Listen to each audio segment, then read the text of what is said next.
Pueden tomar su lugar, mis amados. Muy buen día para todos, las personas que están aquí conectadas en esta hora. Que el Señor, el Dios Todopoderoso, les bendiga.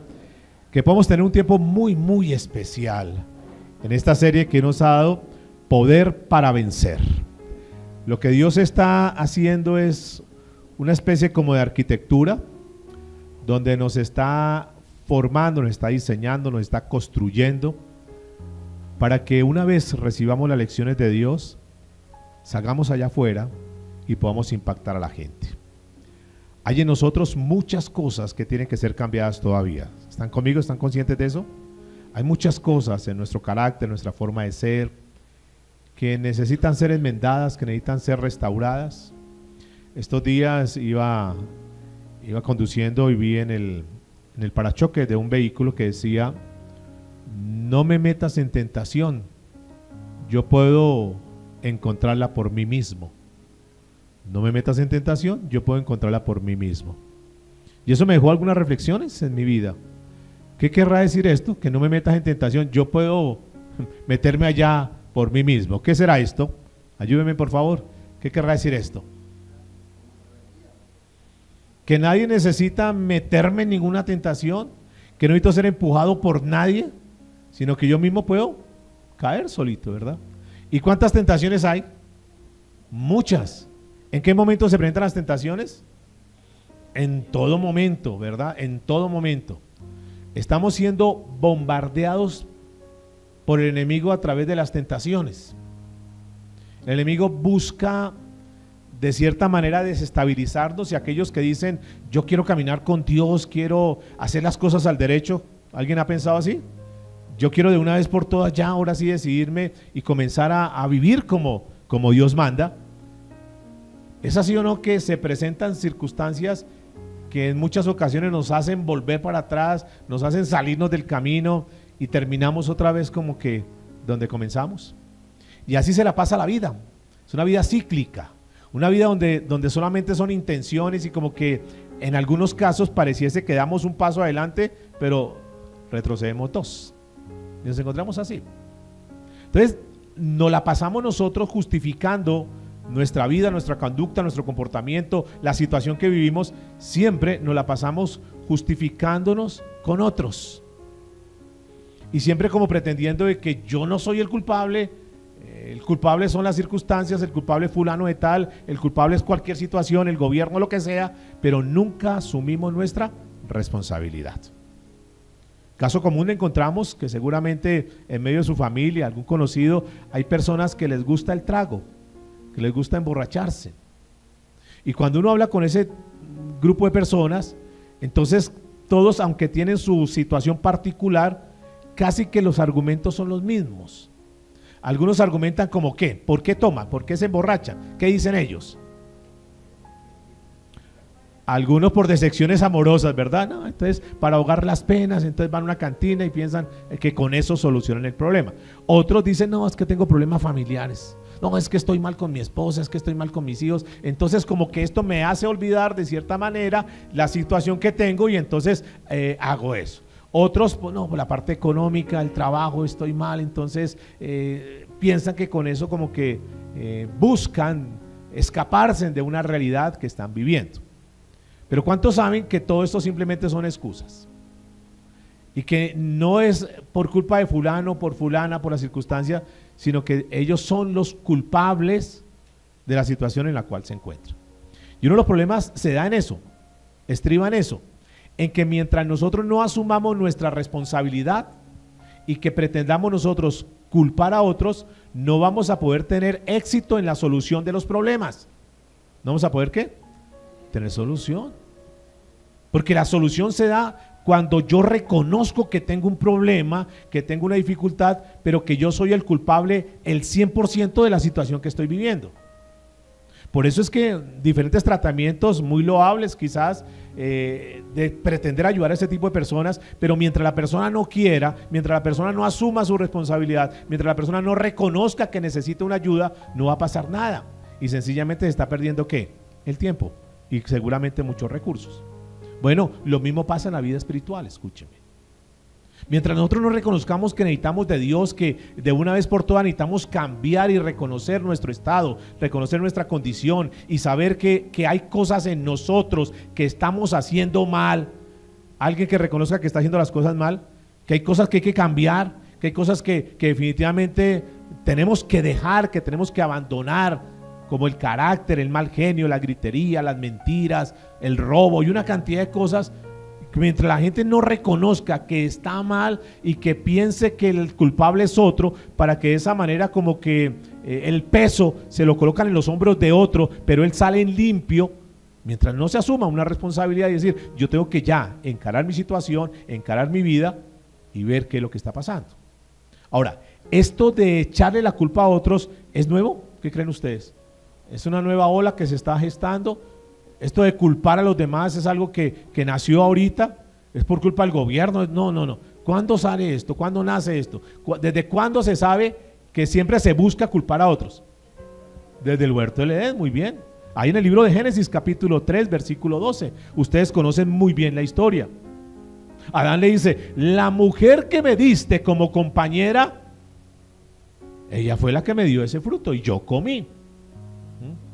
Y parece que como que esto, de cierta manera, se contagió en los demás, porque cuando increpan a Eva sobre el asunto, ¿qué dice Eva? Eva dice, sí, yo fui la culpable. No, ¿qué dice? La serpiente me hizo pecar, me hizo comer el fruto y yo comí. ¿Notan? Que siempre, desde el huerto del Edén, siempre ha sucedido eso, que hay que buscar siempre un culpable. Pero lo cierto es que yo tengo que salir en limpio. Lo cierto es que yo tengo que responsabilizar a otros en lugar de asumir mi propia ¿qué? Responsabilidad. El libro de Génesis capítulo 3 versículo 23. Vamos a mirar qué hizo Dios. ¿Será que esos argumentos fueron válidos delante de Dios? ¿Será que Dios dijo, sí, no, qué pena Adán, sí, no, la culpable fue Eva, tranquilo, usted queda excluido de cualquier responsabilidad? A usted lo eximo de la responsabilidad. O le dijo a Eva, sí, Eva, no, pobrecita Evita, no se preocupe, no, la culpa es la serpiente, voy a castigar a la serpiente, pero usted tranquila. ¿Será que Dios lo justificó? ¿Será que Dios dijo, sí, ustedes tienen razón? ¿Por qué Dios, en este versículo que vamos a leer, mire lo que dice, y lo sacó Jehová del huerto de Edén? ¿Qué hizo Dios? Lo sacó. ¿Por qué? ¿Qué pasó? Porque Dios los consideró a ellos, escuchen esto con atención, Dios los consideró a ellos responsables de sus actos. ¿Qué hizo Dios? Consideró responsables de sus actos. Ustedes saben que nosotros tenemos que ser responsables de nuestros actos. Nosotros tenemos que tener esa postura de decir, yo soy el responsable. ¿Cuántos saben que los papás, los padres son responsables de su hogar, de su familia? Y que yo no me puedo escudar un día delante de Dios diciendo, no, es que yo no sabía, es que yo no conocía. No, el papá es responsable por su hogar. Cada uno tiene roles diferentes, pero a su vez tiene responsabilidades. Y cada uno necesitamos asumir nuestras responsabilidades. Y mire lo que sucedió acá. Dice que lo sacó Jehová del huerto del Edén para que labrasen la tierra de que fue formado. Y dice el verso 24, echó pues fuera al hombre. ¿Qué hizo Dios?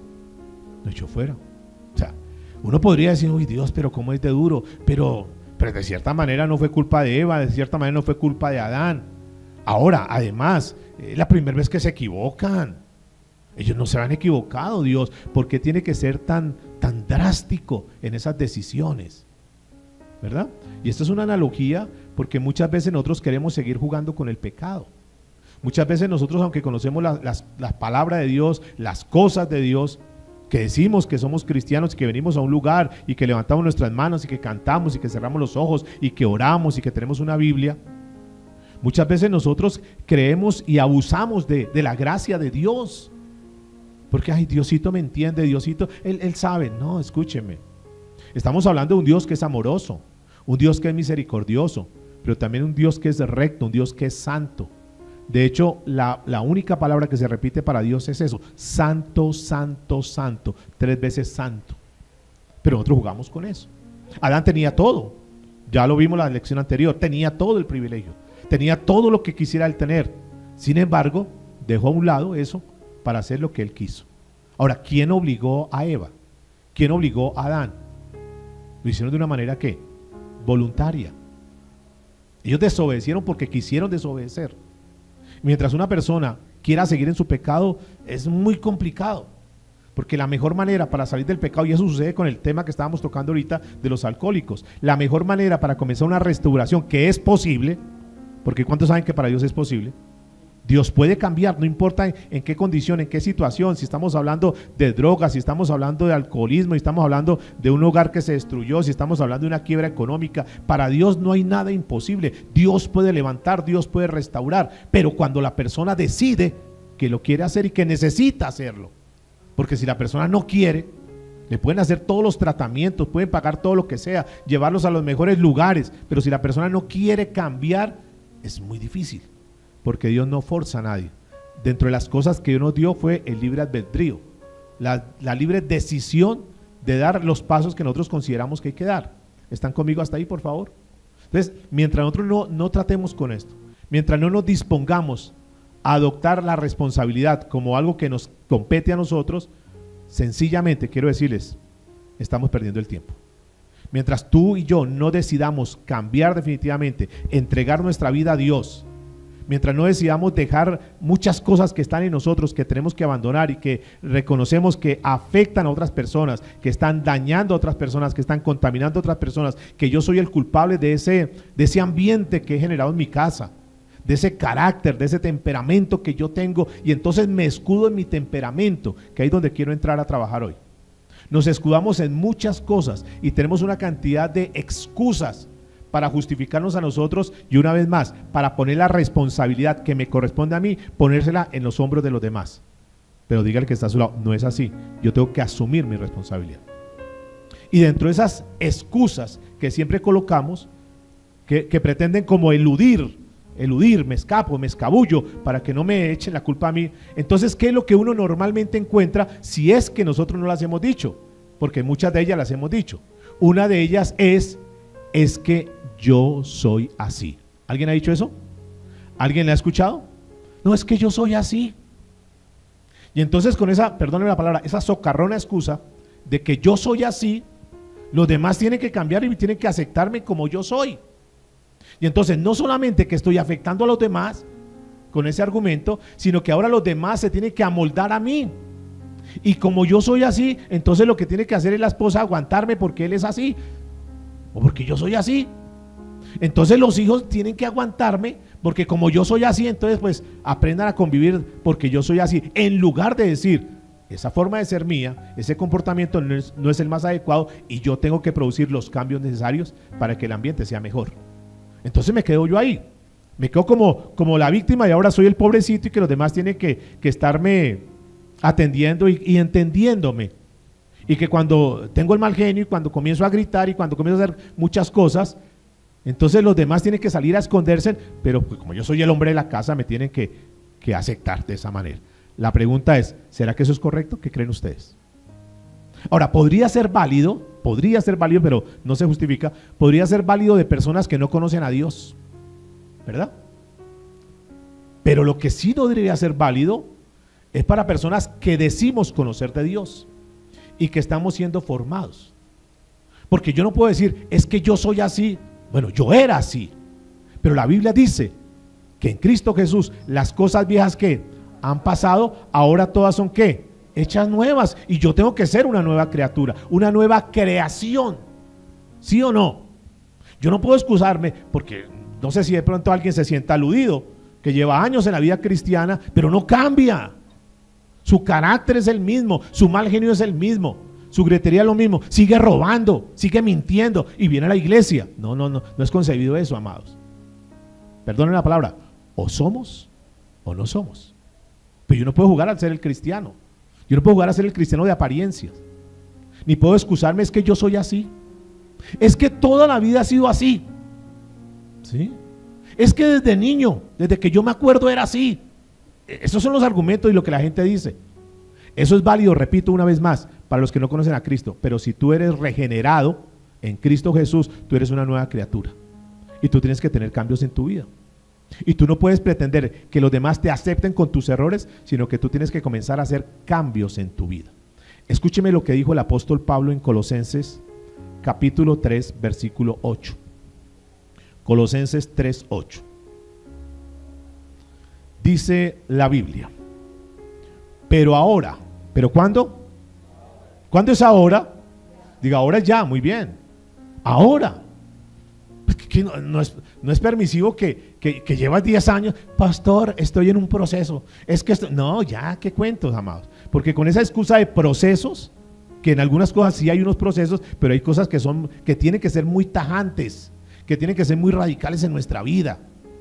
Porque es que Dios mire, lo que Dios hace con la iglesia es pulirnos, es limarnos, es sacar tantas cosas que no son, que las traíamos de nuestros paradigmas antiguos, de nuestros conceptos, de nuestra formación, y que con la palabra nos va limpiando. Porque ¿cuántos saben que la Biblia, de entre otras cosas, es agua? Y si es agua, es lo que hace el agua, nos limpia. Dice que es como un martillo que golpea, y muchas veces Dios tiene que golpearnos duro para que como que recapacitemos, como que reaccionemos, como que digamos, bueno, yo tengo que hacer un par en mi vida y tengo que revisar cómo estoy. Dice la escritura entonces: pero ahora dejad también vosotros. ¿Quiénes son los que tenemos que dejar eso? Nosotros. Esta es una carta que se le está escribiendo a una iglesia en Colosas. O sea, eso no es para los inconversos, eso no es para los impíos, es para los cristianos. Es una carta para cristianos. Es una carta, diga conmigo, es una carta para mí. Es un mensaje para mí. Escuche lo que dice: también vosotros dejad todas estas cosas. ¿Qué cosas? Y comienza a citar algunas. Ira, ¿algún iracundo todavía por ahí? Ira, enojo, alguien que se enoje con facilidad, que sea de mecha corta, que cualquier cosa estalla. Enojo, malicia, blasfemia, palabras deshonestas de vuestra boca. Ahí incluyen mentiras, incluye malas palabras, incluye exageraciones y muchas cosas. Dice la escritura, este mismo pasaje en la Nueva Traducción Viviente, escuchen con atención, por favor. Pero ahora es el momento. ¿Ahora es qué? Abrace que está a su lado, dile, ahora es el momento. Dile, mañana puede ser tarde. Ahora es el momento. Ahora es el momento de eliminar. ¿De qué? ¿A qué le suena esa palabra eliminar? ¿Qué será? Quitar, borrar, desechar, mucho sinónimo, ¿no? Lo cierto es, abandone eso. Eliminar. ¿Qué cosa? Dice aquí en esta versión: la furia, el comportamiento malicioso, la calumnia y el lenguaje sucio. ¿El lenguaje qué? Amados, no es admitido que ustedes como hijos de Dios, que nosotros como hijos de Dios estemos diciendo palabras deshonestas, truanerías, vulgaridades. Ay, es que me machuqué, pastor. No hay justificación, amor. De la abundancia del corazón, ¿qué? ¿Qué es lo que hay en tu corazón entonces? ¿Sí es así o no? Ya el Señor quitó todo eso. El Señor hizo un escáner y limpió todas esas impurezas y nos ha hecho nuevas criaturas. El Señor ya quitó todo lo viejo que éramos, lo inmundo que éramos, lo corrupto que éramos. Lo llevó a la cruz del Calvario y nos dio trajes nuevos. No es admitido, no es admisible que nosotros sigamos con esos trajes viejos, con el argumento de, es que yo soy así. Algunos se escudan de su región. No, es que nosotros los que somos de esta región somos así. Esos santanderianos somos así, es que... No, fíjense. Que aquí ya no hay ningún tipo de justificación delante de Dios. Entonces, son argumentos que la gente coloca, pero no tienen la capacidad de decir, oiga, sí, si yo estoy escuchando la palabra de Dios, si digo que soy cristiano, si digo que soy un hijo de Dios, yo tengo que abandonar eso. ¿Cuesta? Posiblemente para algunos sí, para otros tal vez es más fácil, ¿o no? Mire que cuando tú llegaste a los caminos de Dios, algunas áreas de tu vida fueron fácil dejar algunas costumbres, algunos hábitos, algunos malos hábitos, ¿cierto? Hubo cosas que fueron muy fáciles, pero sé que hay otras que han sido muy complicadas. Pero yo no me puedo quedar en eso que es complicado para no hacerlo. ¿Cuál es el segundo argumento que la gente dice? ¿Qué es lo que pasa cuando la persona actúa de esa manera? ¿Qué más hace la persona? ¿Cómo reacciona? ¿Han visto personas que en medio de la presión, de la dificultad, maldicen, por ejemplo? ¿Maldicen? ¿Es concebido que nosotros como cristianos maldigamos? ¿Qué es maldecir? Decir mal, hablar mal. Y hablar mal no es simplemente vulgaridades. Hay que cuidarnos. No hablemos mal de la gente, y pueden ser muy pésimos gobernantes y puede ser lo que sea, pero no maldigamos, porque tus labios, es decir, la Biblia dice que de una misma fuente no puede salir agua dulce y agua ¿qué? Salada. O sea, ¿somos o no somos? O sea, aquí yo vengo y alabo a Dios, pero luego estoy hablando mal del otro, del prójimo, estoy murmurando, estoy chismeando, estoy detractando del otro.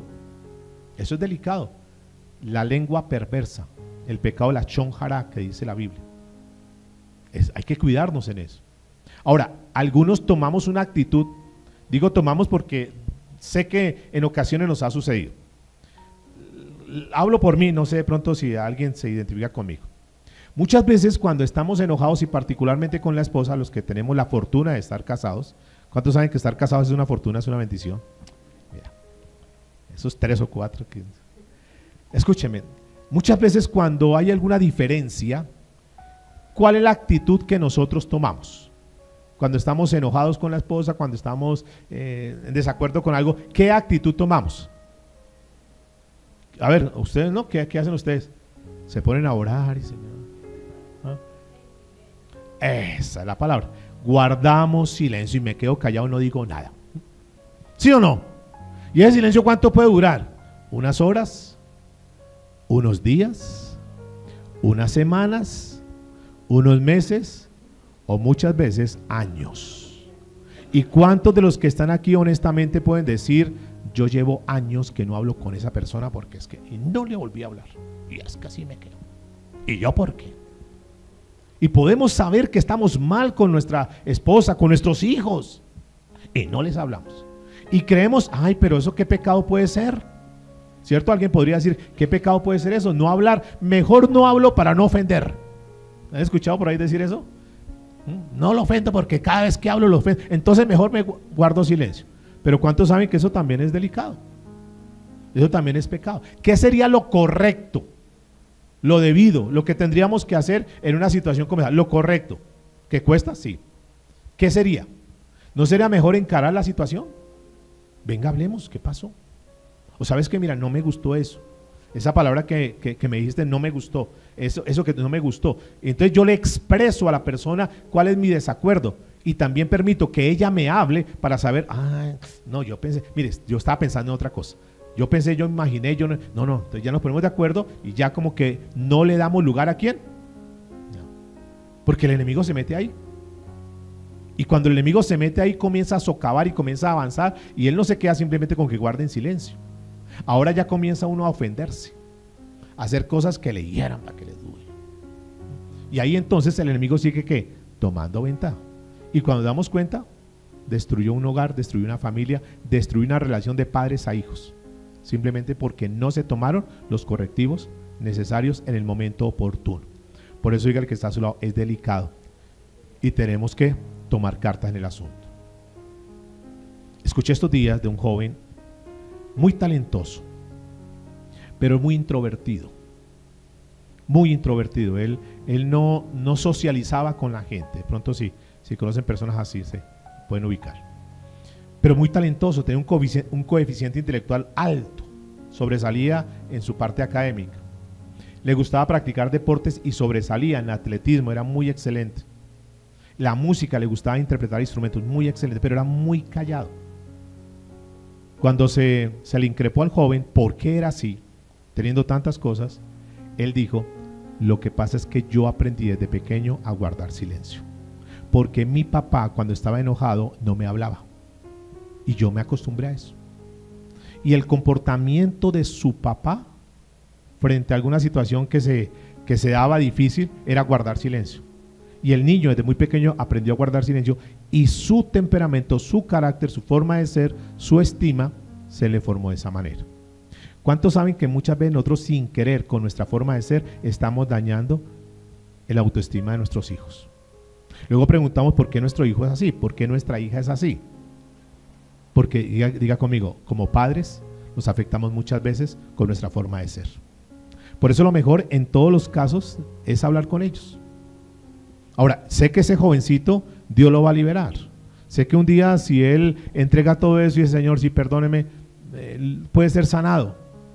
Hablo para aquellas personas que han traído experiencias negativas con sus padres y que dicen, yo soy así porque mi papá me formó así, yo soy así porque nunca recibí amor, nunca recibí afecto, porque yo sé que hay muchas personas que les ha faltado el afecto, el cariño y el amor de sus padres. Yo no soy uno de ellos, gracias a Dios, pero sí conozco personas que nunca tuvieron un afecto fraternal o maternal, que nunca escucharon un te amo, que nunca sintieron una caricia, que nunca sintieron un abrazo, que nunca sintieron un beso de su papá o de su mamá, que no han tenido experiencias para poderle contar a los amigos de saber qué fue que le celebraron un cumpleaños o que le hicieron una piñata o que simplemente hubieran ido a un parque a comerse un helado con sus papás. Nunca tuvieron ese tipo de recuerdos. Pero eso tampoco es un argumento para yo ser duro en esta tierra, porque en Cristo yo fui sanado. Y si yo no recibí eso de mis padres, yo tengo que entregar todo eso, entregar ese, esa amargura que se convierte como algo arraizado en mi vida y que va minando todo mi ser, y no solamente que me contamina a mí, sino que contamino a mi entorno. Y entonces yo soy así por muchas cosas que quizás recibí en mi niñez. Pero una vez más repito, si yo le entrego todo eso en las manos de Dios, ¿cuántos saben que Él nos puede restaurar, Él nos puede sanar, Él nos puede limpiar y Él puede hacer nuevas criaturas en nosotros? Y pueda que nosotros no hayamos recibido el amor, pero en Dios podemos ser las personas más amorosas. Porque cuando viene el fruto del Espíritu Santo y dentro del principio del fruto del Espíritu Santo está el amor. Y pueda que tú no hayas recibido amor, pero cuando tú naces de nuevo y viene el Espíritu Santo a tu vida, mora en ti, tú comienzas a dar ese fruto porque conoces a un Dios que es amoroso, porque Dios es amor. Y aunque tú no lo hayas recibido en esta tierra por nadie te hubiera dado un abrazo, nadie te hubiera dado una palabra de te amo, tú tienes un Dios amoroso que te ama y pagó un precio por ti a través de Cristo Jesús en la cruz del Calvario. Y que no importa tu defecto, no importa lo mal que hayas hecho en esta tierra, el Señor te perdona, te limpia y te restaura y te pone a funcionar una vez más. Entonces en Cristo no tenemos ningún argumento válido para decir yo soy así porque nunca recibí amor, porque nunca recibí afecto. ¿Están conmigo hasta aquí, por favor? Entonces es importante que nosotros podamos entender esto. Ahora, la segunda excusa, dentro de muchas, pero la segunda excusa que la gente argumenta es que yo estoy rodeado de una cantidad de gente que es así y yo soy igual que ellos. Pero no es culpa mía, es culpa de mi entorno. Entonces, pastor, yo soy grosero porque usted viera con los compañeros que me toca trabajar, son pero vulgares. ¿Y acaso es que tú no eres luz en medio de las tinieblas? ¿Acaso es que la Biblia no dice que se conviertan ellos a nosotros y no nosotros a ellos? Entonces, ¿qué tienes que argumentarle a Dios diciendo, es que yo soy así porque yo me rodeo con ese grupo de personas? Ese argumento delante de Dios tampoco es válido. De hecho, ninguna excusa delante de Dios es válida. Y tú no puedes decir, Señor, perdone, pero es que como yo estoy rodeado de mentirosos, yo también soy un mentiroso. Y mis 10 amigos son mentirosos, yo soy el número 11. No, amados. Tú no puedes argumentar eso delante de Dios. Ni puedes argumentar las circunstancias. No, es que me tocó decir. Ni puedes darle color a las mentiras. Ni puedes colocarla como piadosa. No. Porque mentira es mentira y lo vamos a mirar ahorita. Entonces, escuchen muy bien. Tú no te puedes justificar en eso. Tú no puedes decir, es que si en la casa tuvieran otro ambiente, si yo llegara a la casa y hubiera un ambiente diferente, yo sería diferente, pero es que no tengo ganas de llegar a la casa porque el ambiente es muy tenso, el ambiente es muy estresante, entonces yo no quiero llegar a la casa. Pregunto, ¿y no serás tú el que lo ha puesto estresante? ¿No serás tú el que has puesto el ambiente pesado en tu casa? ¿No será que si tú cambias, no consideras que el ambiente también podría cambiar? Y deja de estar echando la culpa a los demás cuando tú sabes que tú has aportado también para que el ambiente esté pesado. ¿Sí? ¿Pasa eso o no pasa? Entonces yo argumento cosas y creo que me justifico mis actos, creo que justifico mi comportamiento y soy lo que soy por culpa de ustedes. Cuando digo, no, yo tengo que asumir mi responsabilidad, yo tengo que bajar la guardia, yo tengo que sentarme con mis papás, tengo que sentar con mi esposa, con mis hijos y decir, yo voy a cambiar a partir de ahora, voy a dar lo mejor de mí, porque soy el responsable 100% del ambiente que está dando en mi casa. Entonces yo no puedo argumentar eso. Roberto es un chico que asiste a una congregación cristiana y tiene un problema. A pesar de que es cristiano, a pesar de que trata de hacer algunas cosas en la iglesia, él tiene un problema, pero más que problema, es un pecado. y es que fuma. Ahora, ¿por qué se vuelve pecado fumar? Ay, pastor, ¿fumar es pecado? Claro. ¿Por qué es malo? A ver, ¿por qué es malo fumar? Ayúdenme, por favor. ¿Por qué creen ustedes que es malo? Ahora, pregunto, ¿consideran que es malo fumar? ¿Sí o no? ¿Por qué? Ok, es un argumento muy válido. Una de las cosas es porque Dios dice que debemos cuidar nuestro cuerpo, que es templo del Espíritu Santo. Y si yo estoy minando mi cuerpo, si estoy nicotizando mi cuerpo, pues estoy errando en el blanco. Y la palabra errar en el blanco es ¿qué? Pecar, punto. Si Dios me dice que cuide mi cuerpo y yo no lo estoy cuidando, eso aplica para fumar, para beber, para comer en demasía y lo demás. Si yo estoy haciendo cosas contrarias, se convierten en pecado porque estoy errando en el blanco. Entonces, mire, este hombre Roberto, este joven Roberto, era consciente que fumar era pecado.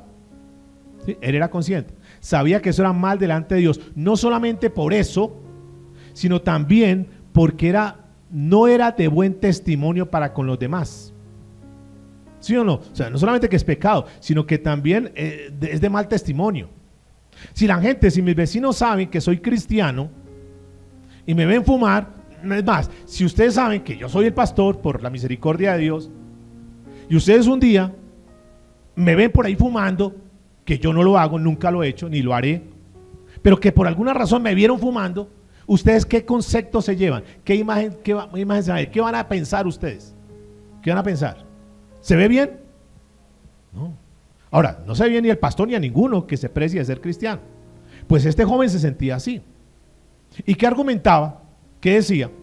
No, el problema es, yo sé que es pecado, yo sé que es malo, yo sé que estoy dañando la imagen, yo sé que no estoy siendo de testimonio en la congregación, pero es que estoy rodeado de unos amigos que todos son unos fumadores. Ustedes como buenos consejeros que son, ¿sí o no? ¿Ustedes qué le recomendarían a Roberto? ¿Qué debía hacer Roberto? Porque sus amigos con los cuales está rodeado son unos fumadores. ¿Qué debe hacer Roberto? ¿Qué debe hacer? ¿Cómo? Cambiar de amigos. ¿Es un buen consejo? Y si Roberto cambia de amigos, ¿se soluciona el problema? ¿Qué creen ustedes? No, es un pañito de agua tibia, ¿verdad? Esa podría ser una solución, pero no es la solución definitiva. No es la raíz del problema. ¿Por qué? Porque él puede tener otro grupo de amigos, ¿verdad? Entonces en principio dice, bueno, sí, le ha servido cambiar de amigos, pero con el tiempo va a volver a recaer en lo mismo o peor. Eso es lo que sucede con los diferentes grupos que pretenden ayudar. Entonces uno de los consejos que le dicen es cambie de amistades, cambie de sector, cambie de rutas, cambie de barrio, váyase a otra ciudad. Entonces eso lo va a alejar. Aparentemente sí, pero más se tarda en cambiar de ciudad que conseguir otro grupo de amigos y terminar igual o peor. Entonces, ¿dónde está el problema? ¿Dónde nace el problema? ¿Será que hay que cambiar de trabajo? Entonces, si cambia de trabajo, ahí está la solución. ¿Cuál sería el problema? El problema está en su falta de aceptar, escúcheme en esto, su responsabilidad en ese caso. Porque ¿quién no puede obligar? ¿Quién no puede forzar? Si él dice, no fumo, ¿cuántos de los que estamos aquí hemos estado de repente en momentos donde la gente fuma, donde la gente toma, pero tú que ya estás firme en Dios, dices, no fumo? Es más, te causa como náuseas, te molesta y te vas de ese espacio, pero nadie te puede obligar. Es que me tocó porque como todos me comienzan a criticar y se comienzan a burlar de mí, entonces para que no se burlen de mí, pues yo me eché un cigarrillo, yo me tomé un trago, yo tal cosa. No, amados, escúchenme, el diablo tiene poder. ¿Qué creen ustedes? ¿Sí o no? Sí, seamos conscientes, sí, el enemigo tiene poder, pero ¿qué poder tiene?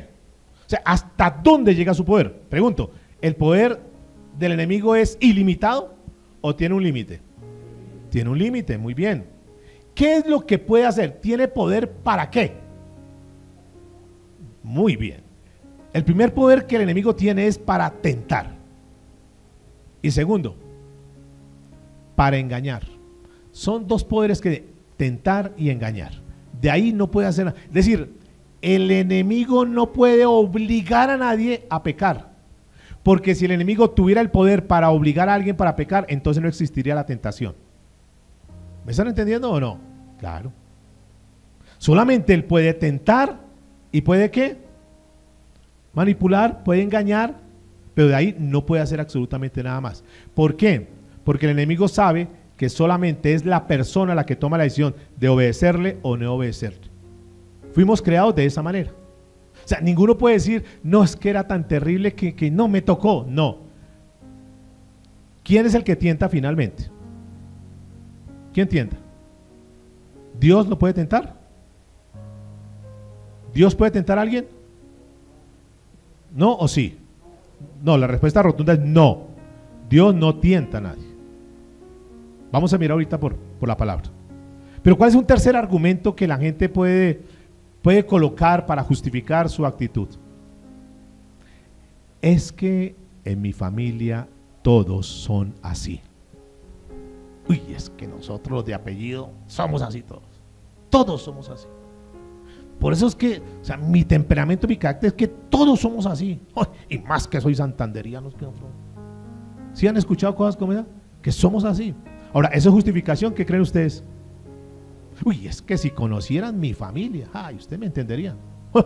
Ustedes supieran la changuita de papá que yo tuve. Dice la gente, yo no lo tuve, tu papá muy noble, amoroso. Dice la gente.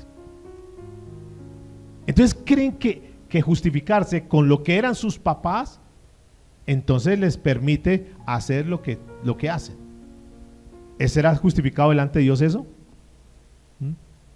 Yo no puedo tomarme de las experiencias de mi familia para decir yo soy así porque mi familia es así.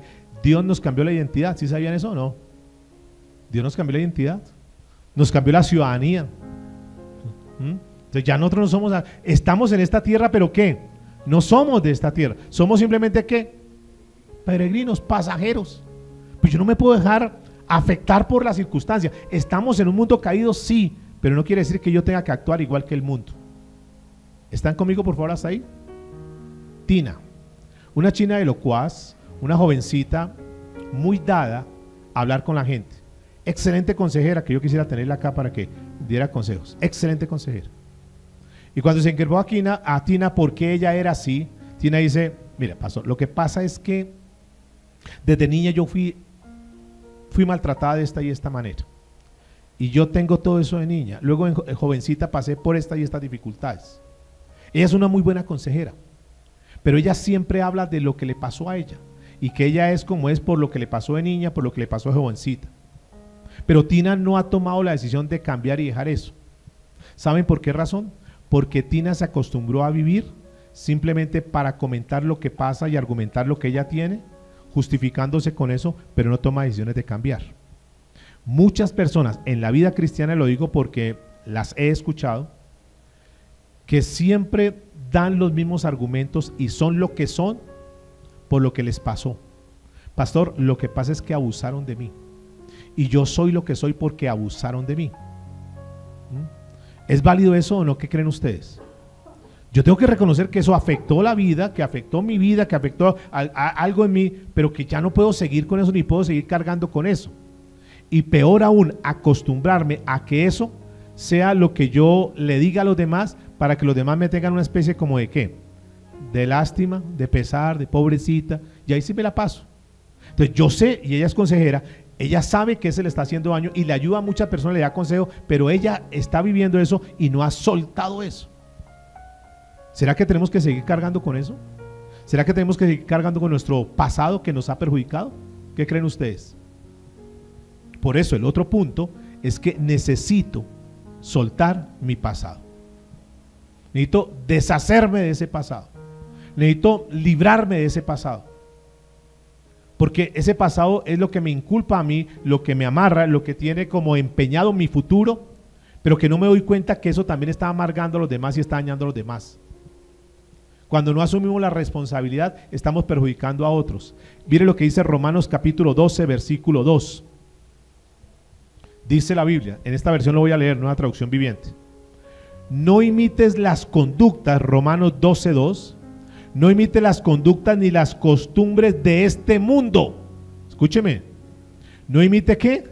Las conductas ni las costumbres de este mundo. No imite las costumbres de tu familia, no imita las costumbres de lo que la gente hace, es que como todos lo hacen, sí, pero es que tú eres diferente. Ya tú has sido cambiado. Más bien, mire lo que dice en esta versión, más bien dejen que Dios los transforme en personas nuevas al cambiarles la manera de pensar. En otra versión dice el apóstol Pablo, mientras no cambies tu manera de pensar, no vas a cambiar tu manera de vivir. Mientras sigas pensando de la misma manera que estás pensando, es que mi familia es así, es que todos los de apellido tal somos así, es que los de esa región somos así, mientras no cambies tu manera de pensar, no va a cambiar tu manera de vivir. Lo que tú tienes que pensar es que en Cristo eres nueva criatura y que Dios te ha hecho nuevo. Otro argumento que la gente coloca, ¿cuál será? Que la gente se justifica para no asumir su responsabilidad, para delegar lo que le corresponde y poner ese peso en los hombros de otro. ¿Sabe qué es? Es que el diablo me lo hizo hacer. ¿Han escuchado eso o no? Pues es que el diablo me llevó a eso. Ya les he dicho, el diablo tiene poder. ¿Qué poder tiene el diablo? ¿De qué? Tentar. ¿Y de qué más dijimos? De engañar. De ahí no puede hacer nada más. De ahí él no se puede pasar esos límites porque no tiene el poder para eso. Entonces el enemigo lo que busca son las mayores artimañas y las mayores estrategias. ¿Para qué? Para tirar el anzuelo, para que la persona caiga en el anzuelo. Pero ¿quién determina morder el anzuelo? ¿Quién lo determina? Porque tú puedes ver el anzuelo ahí, pero tú determinas ¿qué? Caer. Es como la persona que va a la consejería y dice, pastor, es que yo no entiendo por qué yo siempre caigo en lo mismo. Y vengo luchando y luchando y en lo mismo y en lo mismo y en lo mismo. ¿Han escuchado eso? Tal vez tú eres una de las personas que dice, yo me identifico con eso. Es como si tú vas y ves una cáscara de banano, ¿sí conocen las cáscaras de banano? Y está en el piso. Y tú pudiendo irte por un ladito, tú decides pisarla. Lo más seguro es que ¿qué? Se caiga. Y se levanta eso y ves otras y las sigues pisando. Lo más seguro es que ¿qué? Se siga cayendo. Entonces se victimiza diciendo, es que yo no sé qué me pasa, uy, es que si soy salado, dicen otros por ahí, es que yo no sé. No, no es eso. Lo que pasa es que tú vienes tomando malas decisiones y sigues tomando malas decisiones y terminas tu vida enrollada porque no sabes para dónde va. Pero tú no le puedes echar la culpa, es que el diablo me bota por, mira pastor, ¿cómo es? Por todo lado me bota. Sí, le puede botar todo lo que sea y en todo momento le está tentando, pero yo decido si piso o no piso, si caigo o no caigo, si acepto o no acepto la propuesta de él. La Biblia dice en Génesis 3:13, que es el texto que estamos tomando como base, entonces Jehová dijo a la mujer, ¿qué es lo que has hecho? Y la mujer dijo, la serpiente me engañó y comí. Dice el apóstol Pablo en 2 Corintios 11:3, argumentando esto que habla Génesis, dice, pero temo que como la serpiente con su astucia engañó a Eva, nosotros o nuestros sentidos sean de alguna manera extraviados de la sincera fidelidad a Cristo. Jesús dice que Satanás es ¿qué? El padre de la mentira. ¿Qué es Satanás? ¿Dónde se mueve la mentira? En Satanás. ¿Y el que miente de quién es? Del diablo. Lo manipula. Y mientras no corte los hilitos conectores, sencillamente es un títere, sencillamente es una marioneta que se está dejando utilizar de Satanás. Y no puede argumentar diciendo, es que Satanás, no, escúcheme, él te manda la situación, la condición, pero tú decides. Él manipula, él engaña. Es como si tú estás al borde de un precipicio y abajo está rocoso y entonces el enemigo le dice, mira, si tú no te lanzas, yo tengo a tu hijo o tengo a tu familiar. Si tú no te lanzas, yo lo mato. Y está ahí la mamá, está ahí la persona. Y el enemigo le está hablando al oído. Te voy a matar. Voy a matar a tu hijo si tú no te lanzas. Lo voy a matar. Y está ahí. Llega el momento en que el desespero hace que esa persona se lance. creyendo que al lanzarse ella, entonces su hijo no va a morir.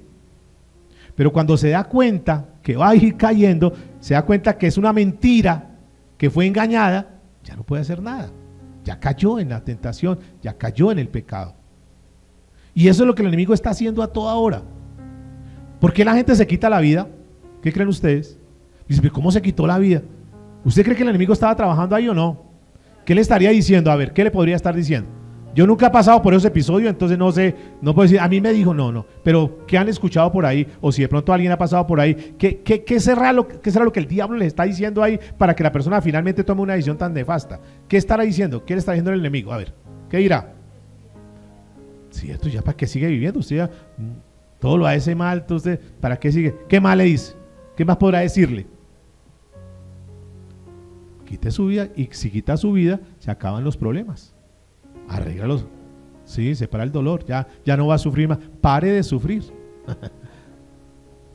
¿Será cierto eso o no? ¿Qué creen ustedes? ¿Será que la persona que quita la vida para de sufrir? Ahí comienza su sufrimiento eterno. Ese problema ya no tiene solución. Lo único que tiene que hacer es quitarse la vida y ya arregló el problema. ¿Arregló el problema? No. Usted no sirve para nada, usted no vale para, usted no le importa a nadie. ¿Será que es cierto? Y pueda que para mucha gente no le importemos, pero hay un Dios todopoderoso que nos creó con un propósito y que somos valiosos para Él. Y que tenemos un Dios que si nosotros nos acogemos a Él, Él tiene la capacidad de solucionar todos los problemas. Y que pueden haber problemas duros, difíciles, complicados, pero si nosotros confiamos en Dios, Él nos va a ayudar, porque todo lo podemos ¿en quién? En Cristo, que nos da la fortaleza.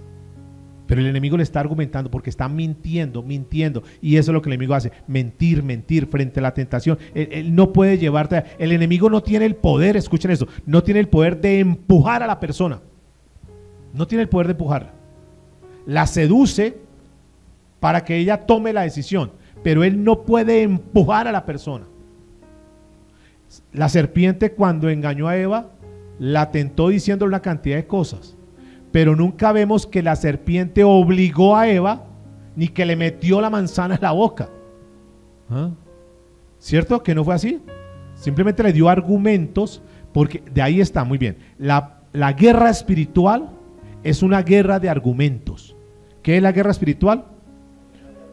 De acuerdo a los argumentos que tú tengas, vas a vencer o vas a ser vencido. Si tú le crees a los argumentos del enemigo, porque él trabaja solamente en la mente. El campo de batalla del enemigo es la mente, los pensamientos. Entonces el enemigo comienza a atacar con argumentos. Si tú solamente tienes los argumentos del enemigo, fácilmente vas a caer.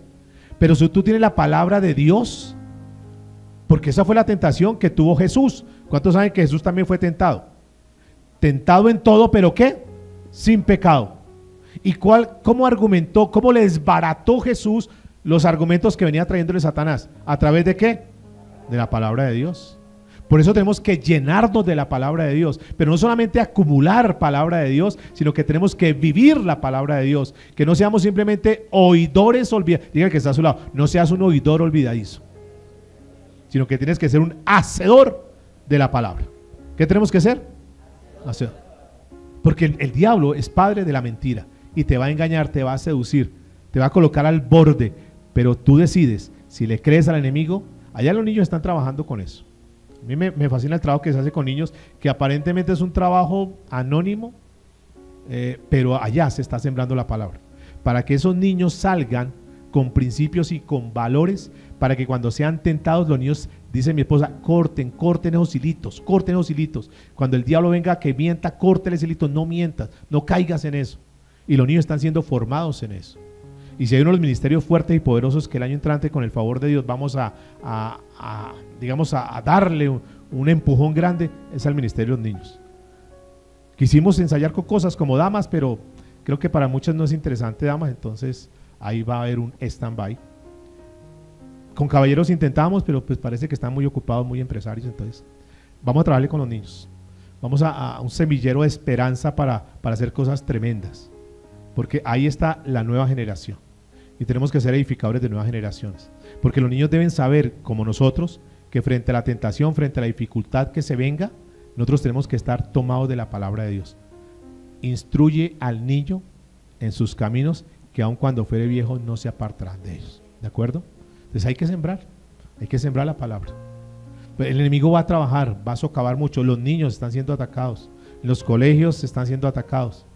Pregúntate como padre, ¿qué le estás dando a tus hijos como herramientas? ¿Qué le estás dando como armas de defensa a tus hijos? ¿Estás viviendo la palabra? ¿Estás sembrando la palabra? ¿Estás enseñando la palabra? ¿O te estás conformando simplemente con una horita que los niños reciban acá, si es que los traes? Amados, tenemos que reflexionar en esto. Hay muchas cosas para trabajar. El enemigo no puede hacer eso. Todo comienza, mire, tú ya creo que estás lo suficientemente, estoy entre amigos creo, y les puedo hablar de esta manera. Creo que ninguno de los que estamos aquí podemos decir, yo no sabía que eso era pecado, porque nosotros sabemos lo que es pecado o no. Dios nos dio algo que se llama el discernimiento, la capacidad para saber si es bueno o es malo, sí o no, eso lo sabemos. Es que yo no he hecho ningún discipulado, es que yo no me sé ningún pasaje de la Biblia. Ok, listo, le creo, pero Dios talló la palabra en su corazón, ahí la tienes tallada. Y aunque tú no te sepas ningún versículo, tú a esta altura de tu vida sabes lo que es bueno y lo que es malo, lo que es correcto y lo que es incorrecto. ¿Lo sabes o no lo sabes? Y tú sabes si tomas decisiones o no. Tú no puedes decir, no, yo no sabía que eso era pecado. Nada, tú lo sabes. Miremos un hombre que dice la Biblia que era un hombre conforme al corazón de Dios. ¿Cómo se llamó ese hombre? David, un hombre conforme al corazón, un salmista, un adorador. Un hombre que prefería estar en los atrios de Dios más que en otro lugar. Un hombre de Dios. Sin embargo, ¿pecó o no pecó? ¿Por qué pecó? Cayó en la tentación. ¿Cuál fue el pecado que tuvo con Betsabé? David no puede decir, yo no sabía, ¿cómo así? ¿En qué momento fue que yo caí? Yo no me di cuenta. Nada, olvídese. ¿Dónde entró el pecado? ¿Cómo comenzó a trabajar? Recuerde que el enemigo trabaja ¿en dónde? El campo de batalla es la mente. ¿Y qué le comenzó a hacer? ¿Cómo fue? A ver, ¿cómo fue los que...? Sí, claro. De hecho, ni siquiera, mire, hay una cosa interesante. Ni siquiera debería estar en su casa, porque debería estar en la batalla, debería estar ocupado. Y es que el estar desocupados, el estar sin hacer nada, ese es como el escenario donde pululan todas las cosas, los malos pensamientos y lo demás. Por eso los muchachos hay que tenerlos ocupados, por eso tenemos que estar ocupados, porque el ocio es donde digamos se gestan, es como el lugar donde es el semillero para que el enemigo comience a trabajar. ¿Y qué pasó? Debería estar en campo de batalla. Ya hay un error ahí con David, siendo el rey tenía que estar allá al frente de batalla, pero estaba en la casa. Y entonces, ¿qué fue lo primero que hizo?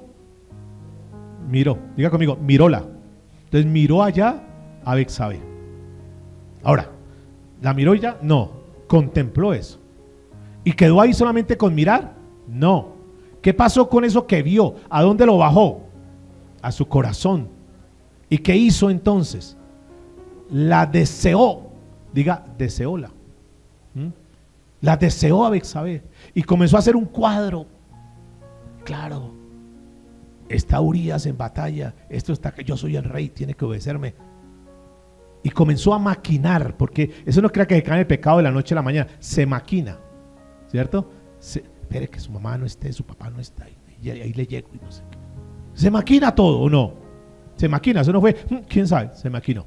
Y fuera de eso, ya en los ojos, en su mente, bajó al corazón, ahora contamina su cuerpo, la trae y tiene relaciones sexuales con ella, ¿sí o no?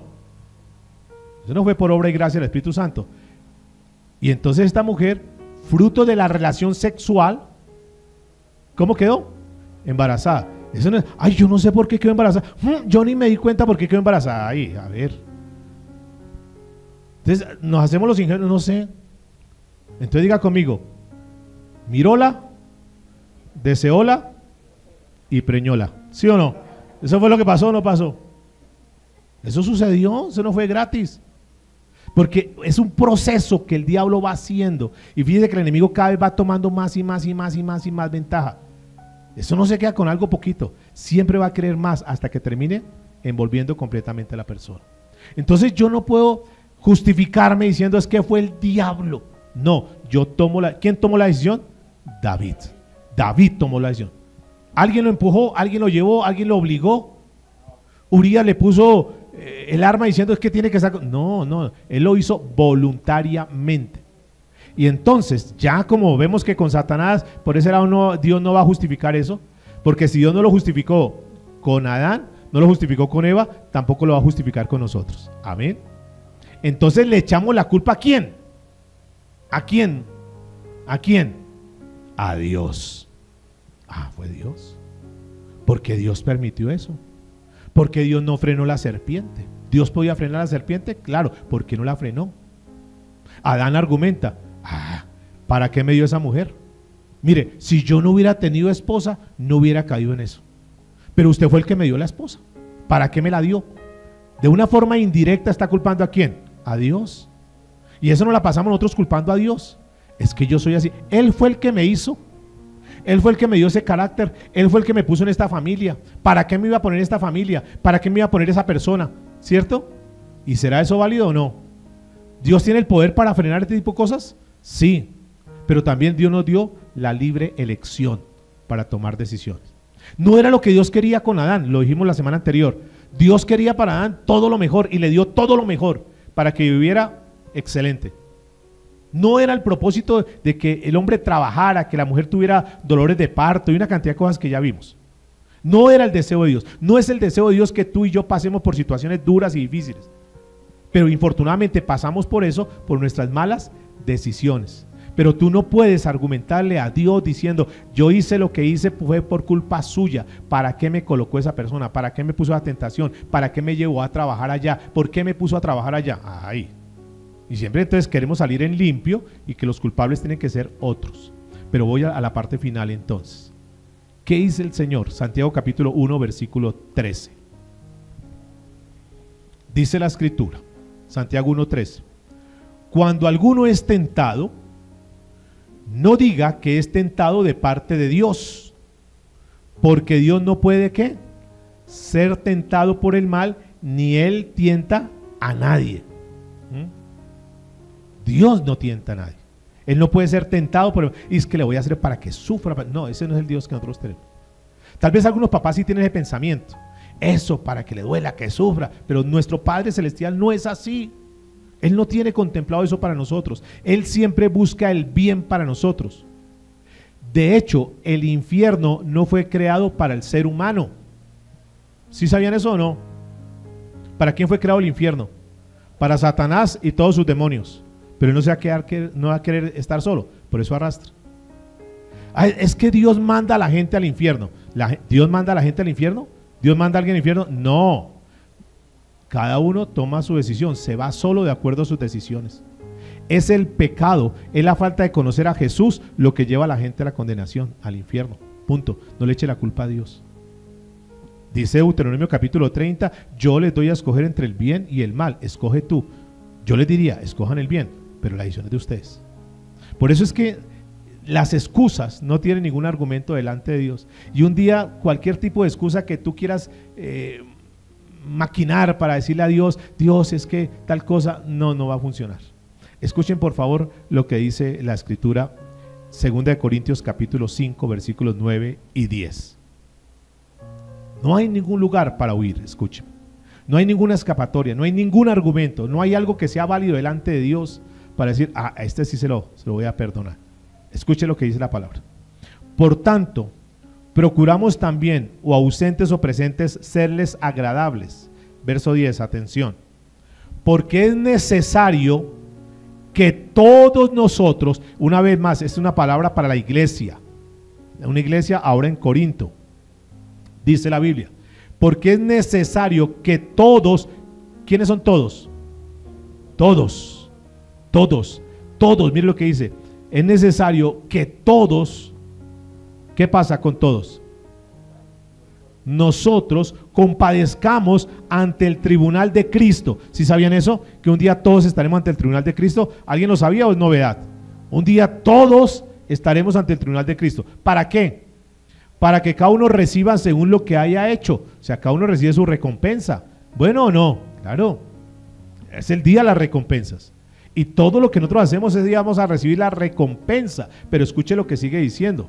Según lo que haya hecho mientras estaba ¿en dónde? Mientras está ¿en dónde? En el cuerpo. O sea, mientras estamos vivos, mientras estamos en esta tierra los vivientes. sea bueno o sea ¿qué? Malo. Diga que está a su lado. Un día estaremos delante de Cristo en ese tribunal para recibir la recompensa tanto de lo bueno que hemos hecho como de lo malo que hemos hecho. ¿Sí es así o no? De todas las cosas buenas que tú hagas, ¿vas a recibir recompensa? Sí. Escúcheme. Y hacemos las cosas buenas no para ganar la salvación, porque ya la tenemos a través de Cristo Jesús, por poner nuestra confianza en Él, por arrepentir nuestros pecados y haber nacido de nuevo. Pero un día, de todo lo que hagamos bueno, vamos a recibir una recompensa. Pero también vamos a recibir una recompensa, comillas, de lo malo que hicimos. De todo lo que nosotros, de toda palabra que hemos dicho, tendremos que darle cuentas a Dios. ¿Son conscientes de eso, por favor? Vivimos en este mundo, pero sabemos que un día tenemos que ir a rendir cuentas. O sea, yo no es que hago lo que quiera y no le voy a rendir cuenta a nadie. No, tenemos un día que rendirle cuentas a Dios. La pregunta es, si hoy fuera ese día, ¿estás listo? ¿Estás preparado? ¿Puedes estar tranquilo para estar delante de Dios en ese tribunal para recibir todo lo bueno? ¿O habrán cosas que tú dices, wow, me avergüenzo? Estamos tan diáfanos todos, tan limpios, tan cristalinos, que podríamos colocar aquí una pantalla y poder pasar lo que hacemos nosotros todos los días. O habrán escenas donde nos avergonzamos y decimos, wow, no, corten eso por favor, eso no lo pasen. ¿Cómo estamos, amados? Tenemos un día que estar delante del Señor. Y por eso Pablo hablaba y decía lo que decía. Porque Pablo era un hombre que era temeroso de Dios. Y eso es lo que más se ha perdido. Y eso es lo que más tenemos que rescatar una vez más. El temor a Dios. El saber que donde vayamos, que en lo que hagamos, que en lo que hablemos, que en lo que pensemos, Dios lo sabe todo. Y Dios está en todo lugar. Y que tú te puedes esconder, que yo me puedo esconder, que podemos mentir y podemos engañar a mucha gente, pero delante de Dios va a ser todo develado. Porque Dios no puede ser ¿qué? Burlado. Y todo lo que el hombre siembre, eso mismo va ¿qué? A cosechar. Si siembras malo, si siembras pecado, ahí va a haber la recompensa. Si siembras bien, si siembras santidad, vas a recibir la recompensa. ¿Están conmigo, por favor? ¿Es claro el mensaje? Entonces, nosotros no podemos decir, es que no. La pregunta es, ¿a quién vas a culpar? ¿Tienes a alguien para culpar? O, mejor dices, yo soy el responsable y yo voy a actuar. Diga que está solo, es usted mismo, es usted misma. Somos los responsables.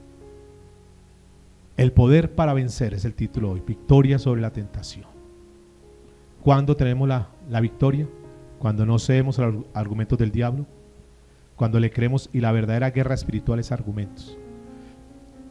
El enemigo, mire, la gente confunde guerra espiritual con gritos, alaridos, echar aceite y una cantidad de cosas. Mientras no haya obediencia no va a pasar nada. Tú puedes gritar, tú puedes saltar, tú puedes hacer muchas cosas, te puedes emocionar mucho, bien, pero mientras tú no seas obediente a la palabra de Dios, esa guerra está perdida. La guerra espiritual son argumentos, obediencia a la palabra de Dios. Puestos en pie, por favor, vamos a orar al Señor. Señor, gracias por tu palabra, gracias porque tú nos ilustras claramente, Señor, lo que es esa tentación, lo que el enemigo puede hacer con nosotros. Luego profundizaremos más, pero lo que nos queda claro, Señor, para concluir hoy es que si Adán y Eva con sus argumentos no pudieron ser aceptados, seguramente que nosotros tampoco con nuestros argumentos seremos aceptados. Que es un tiempo para tomar decisiones y desprendernos, soltarnos de todo aquello que sabemos no es correcto delante de ti. Quizás mañana ya sea tarde, porque seguramente en el infierno hay muchas personas que tuvieron buenas intenciones, personas que dijeron, sí, yo sé que estoy mal, pero voy a cambiar, pero más adelante, lo voy a dejar para la semana entrante, lo voy a hacer el otro mes, ya este año se acabó, ya lo hago el año entrante. Pero nunca supieron, nunca entendieron que tal vez esa era su última oportunidad. Tal vez Dios te está hablando a ti. Tal vez Dios te está diciendo que para ti puede ser esa última oportunidad. No te arriesgues en ese precipicio. No te dejes seducir más, no te dejes engañar más. Al contrario, toma decisiones serias en tu vida. El Señor nos hablaba la semana anterior que Él está ahí pendiente de cómo actuamos nosotros frente a la tentación.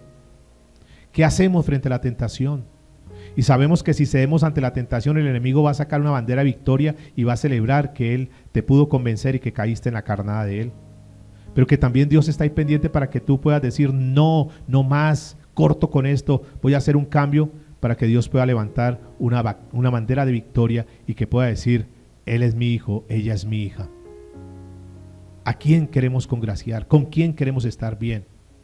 Porque muchos lo hacen por querer estar bien con los demás, con su familia, por simpatizar con los demás.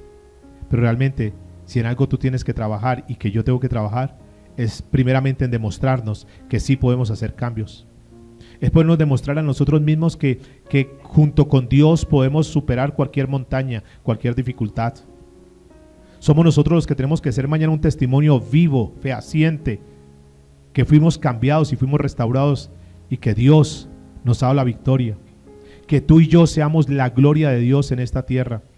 Que glorifiquemos a Dios con nuestras vidas, con nuestra forma de ser, con nuestro cambio de carácter, de temperamento, de actitudes. Que nuestros hijos puedan ver que el venir acá, que el escuchar la palabra vale la pena porque estamos teniendo cambios. En caso contrario, mis amados, simplemente estamos perdiendo el tiempo. Simplemente somos unos religiosos místicos que nos acostumbramos a venir a un lugar para escuchar palabras que tal vez nos sacuden, porque muchos ni siquiera ya son sacudidos por la palabra. Sus corazones están tan duros que ya ni siquiera cambian, sino que saben que lo tienen que hacer, pero no lo hacen. Pero no juegues con esto. No juegues con el cristianismo. No juegues como hijo de Dios. No practiques las cosas que hace el mundo, ni sus costumbres. Más bien, vivamos conforme a como Dios dice.